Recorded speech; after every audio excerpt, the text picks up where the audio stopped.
Warden, ladies and gentlemen, it gives me great pleasure to introduce my guest, Colonel Rupert Lord de Mauley, TD, FCA, who's graciously agreed to join the Armed Forces Group, bringing with him experience as a long-serving territorial army officer, combined with that of a full career as a merchant banker, and also political service in the House of Lords, as an opposition whip, and later as a junior minister in the Department of Environment, Food and Rural Affairs.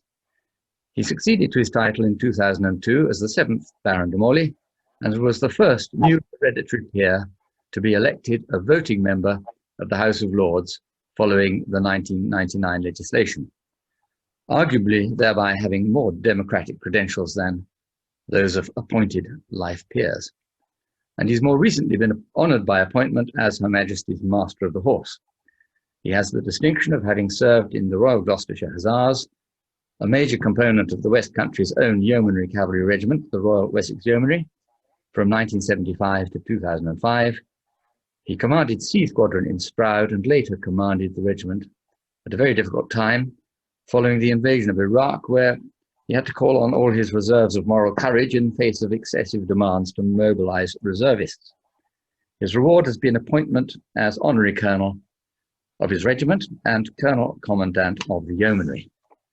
Rupert, we've been comrades in arms in the RGH for so long that I feel I can address you thus.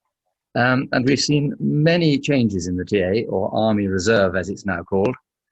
Before I invite you to talk about your military life, could you please explain the office of Master of the Horse and a little of its history? I certainly can, Andy, thank you. And it's very kind of you to think it's worth interviewing me, if I may say so. Yes, the office of the Master of the Horse historically represented the person who procured the sovereign's horses for war, for the and for the administration of the kingdom.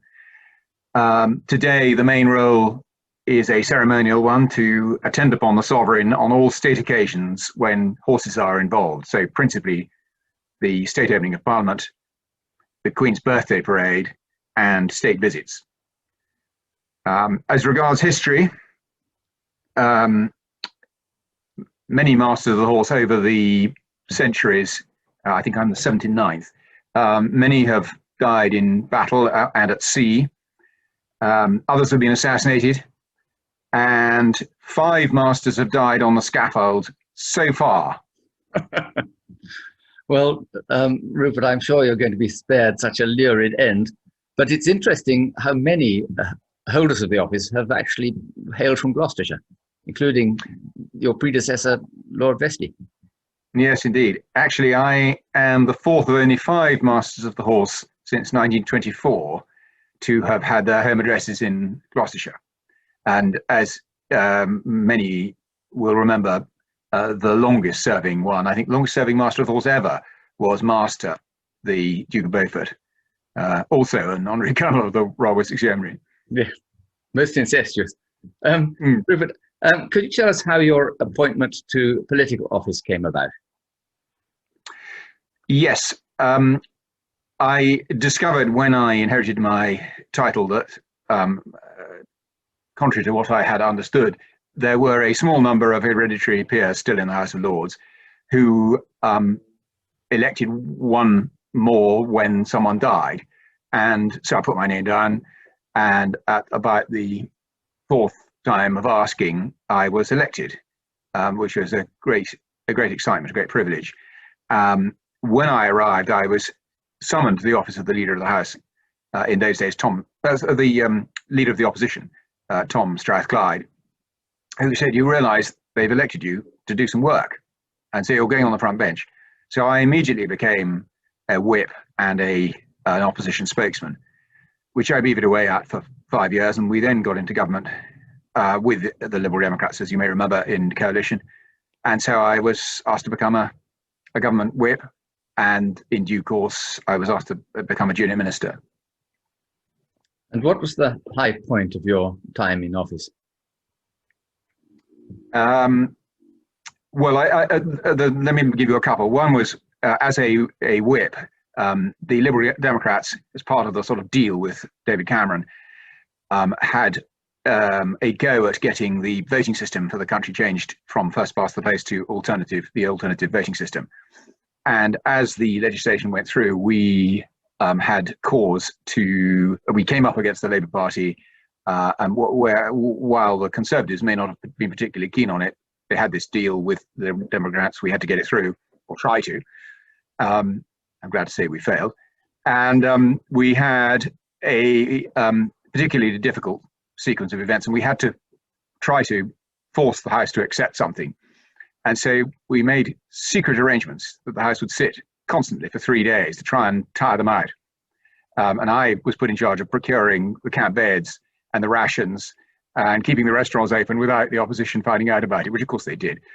Anyway, we went through 24 hours, and we got to about lunchtime on the second day, and the Clerk of the Parliament came to us and said, "Terribly sorry, staff are exhausted, we've got to stop." So we had to draw stumps, but actually by then everybody had seen sense, and we justice had been done, and we moved on. That was the first thing. The other thing is, as a minister, what I would say is, you're never going to change the world as a junior minister. You judge your successes in baby steps. And my baby steps were, I was told we got to save money. And indeed, we brought the costs of our department down by about 30%. And my contribution to that was Tony Blair had incentivized a whole lot of local authorities to put in place energy from waste plants. I mean, a great idea, except that he'd overdone it massively. So we were going to have terrific overcapacity. So I was told to cancel the agreements where the local authorities breached them whenever I saw the opportunity, which I did rather earnestly, and we managed to save £1 billion, which was quite satisfactory. Well done. Those are a couple of examples for you. Very good. And it's tactless to say, but perhaps, could you explain what your main disappointment was? Yes. I mean, of course, there are always disappointments in everything. I think one of the sadnesses was a slightly complicated situation, but if one is a farmer and you grow oilseed rape, for years you tackled a particularly difficult aphid with pyrethroids, a nasty chemical which you spray on the crop, which after a bit the aphids get resistant to. Some clever chap invented a seed dressing, which meant that there was no spray going all over the place affecting insects other than the ones you're targeting. But the Europeans decided that this particular seed dressing was terribly dangerous for bees, based on an experiment they'd done in which they'd fed bees exclusively this insecticide, which of course killed the bees. So they decided to ban it. We tried to resist it. I'm afraid 1 against 28 or 27 was never going to succeed. So it's bad.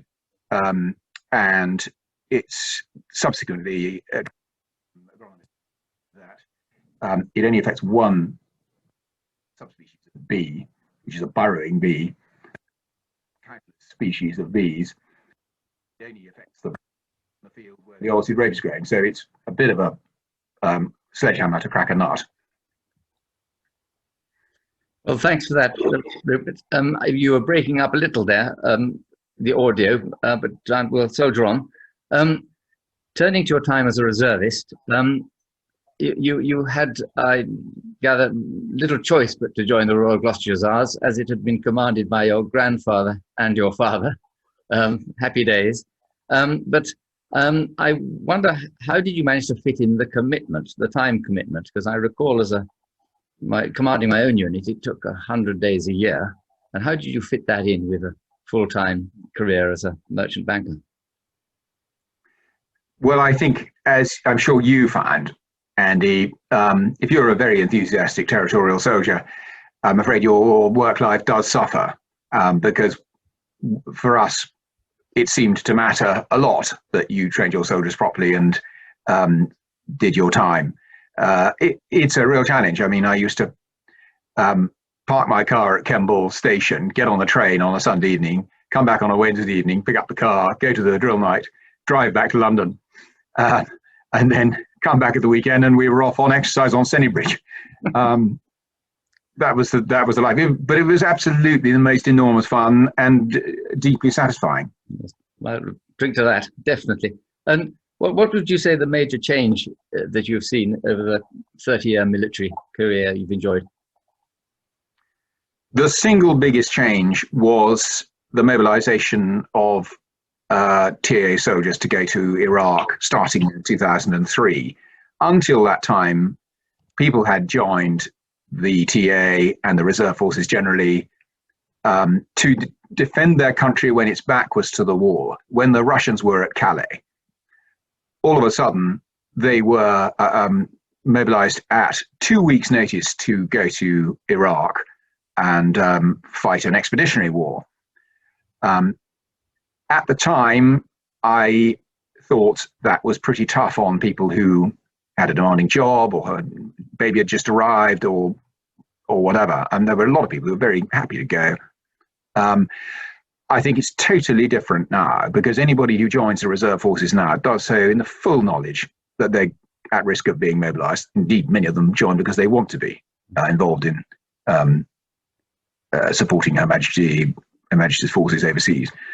So that was the big change. And I think we went through a very difficult period of sort of indigestion when, at the very least, I insisted on a month's training before our guys went off. All they did initially was they got tested over a space of a few days and on their basic skills. That was the biggest change. Yeah, well, I must say, I congratulate you on having stood up to the system, because I'm sure you saved a lot of people's lives, frankly, by insisting on the point. Well, maybe their marriages anyway. Anyway, something that's slightly more technical, which I hope our audience will bear with us.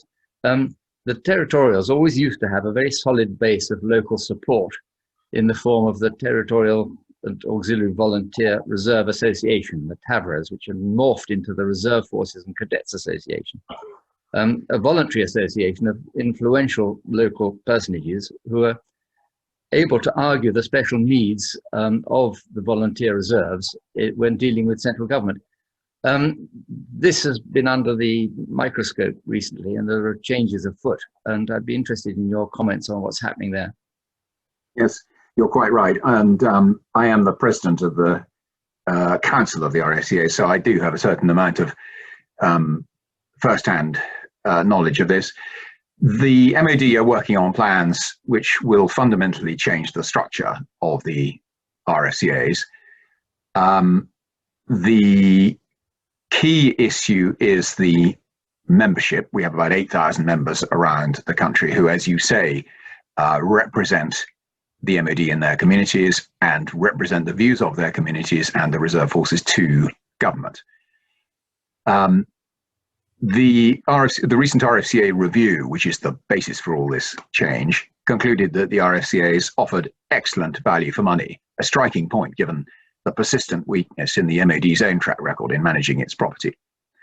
But the report pointed out that our structure, which has no statutory basis for our council, was anomalous and needed to change to fit in with the Cabinet Office guidelines. And we accept that. That is not at issue. What we are concerned about is the unintended consequences of the sort of extraneous detail of what they're doing. Particularly they focused everything into the executive element. We are concerned that they are going to put at risk the volunteer membership, the soft power we project for defence, and to save that, there are two important elements that we think need to be nailed down. One is that the non-executive positions, which is different from the membership, in the board there will be non-executive directors, which is what government does now to ensure independence and probity and so on. We think that it's vital that they are unpaid, because that will reflect the voluntary ethos that lies at the heart of the organisation.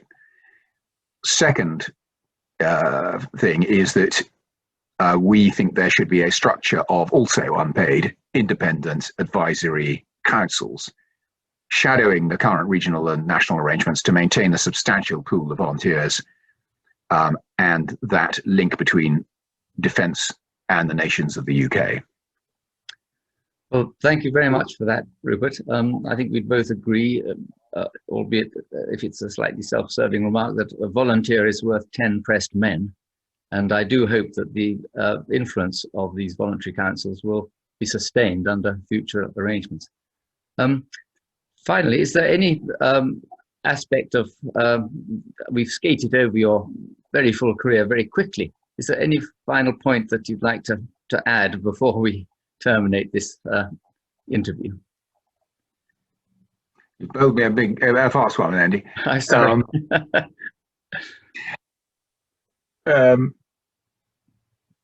Well, I guess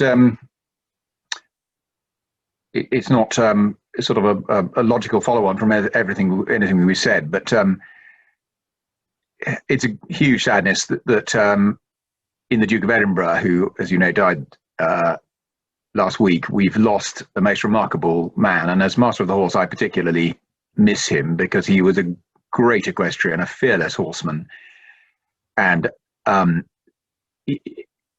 amongst other things, as president of the FEI, he opened up equestrianism and equestrian sport to many more disciplines, to many more people.